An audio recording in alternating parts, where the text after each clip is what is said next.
Toyama Prefecture is where the mountains meet the sea.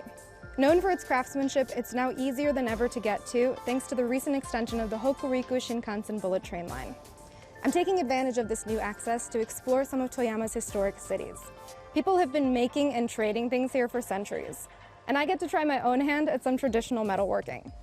Then it's time to celebrate with the locals at one of the region's spectacular autumn festivals.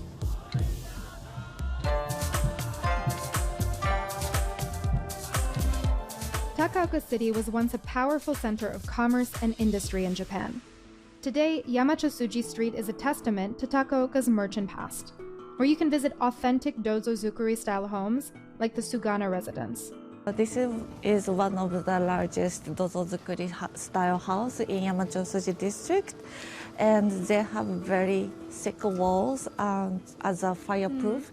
And they have the double door windows. They also close when the fire happens. Both commercial and residential, the houses were rebuilt in the 1900s after a fire burnt down more than half the city. Okay, so this part is the shop area. Now we are in the negotiation room. This room is the most valuable room in this house, and they invite the most valuable clients and have negotiations here. Visitors can admire the rich details afforded by the merchant's extraordinary wealth, like latticed wall panels and custom-made nail covers. Beyond trade, Takaoka was also one of the country's biggest hubs for metal casting, especially copper. Over the years, many workshops have been shuttered or have moved away from traditional techniques. But the iconic Noosaku factory found a way to maintain its 100-year-old sand casting method by supporting it through industrial tourism. To pass down the tradition to the next generation, we are thinking that it is very important to show our traditional crafts and also the craftsmen working. Sand casting forgoes chemical treatment and firing, using natural materials that are entirely recyclable. At Noosaku, each brass and tin object, no matter how small, is handcrafted and polished, one by one. They make it look easy, but can anyone do it? I'm testing my skills at Noosaku's workshop. This is a pattern for the item you are going to make today. So this dent side down, please put this almost the middle inside the frame. I'm making a sake cup from pure tin, which is said to reduce acidity and enhance the drink's flavor.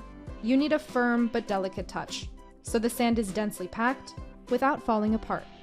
After removing the mold, Megumi poured in the molten tin. And just like that, I had a beautiful handmade sake cup. Thank you so much for teaching me how to make this. I'm very happy with my little sake cup. Arigatou gozaimasu. Arigatou gozaimasu. Education isn't the only way to carry on these local traditions.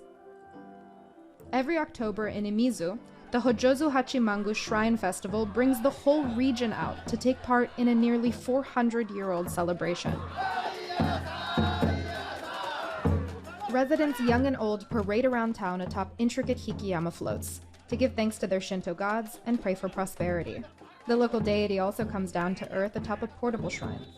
This year's event represents Imizu's post-earthquake recovery. 1月1日の地震で、いろんな被害がありましたけれども、皆さんの協力で今日無事に山を引くことができて感謝しているところです。この町の中をもうくまなく回って、皆さんが栄えますようにということで、皆さんに勇気を与えていきたいなと思っています。Mr. Nakano gave me a jacket from his district, so I could join the procession. The energy was incredible, as was the teamwork needed to push these very heavy floats. Today, there are no more artisans in Imizu who know how to make hikiyama, but the customs are lovingly preserved. 囃子や掛け声は世代を超えて大人から子供へ受け継がれているので、引山の引き方と合わせて形のない文化が今も受け継がれています。As night falls, flowers are replaced with lanterns, bathing the streets in an ethereal glow. Toyama clearly treasures its traditions and the people who keep them going. Because of events like this festival, the past will live on through future generations. I felt a strong sense of community here, and it's been a joy taking part in this celebration of local culture.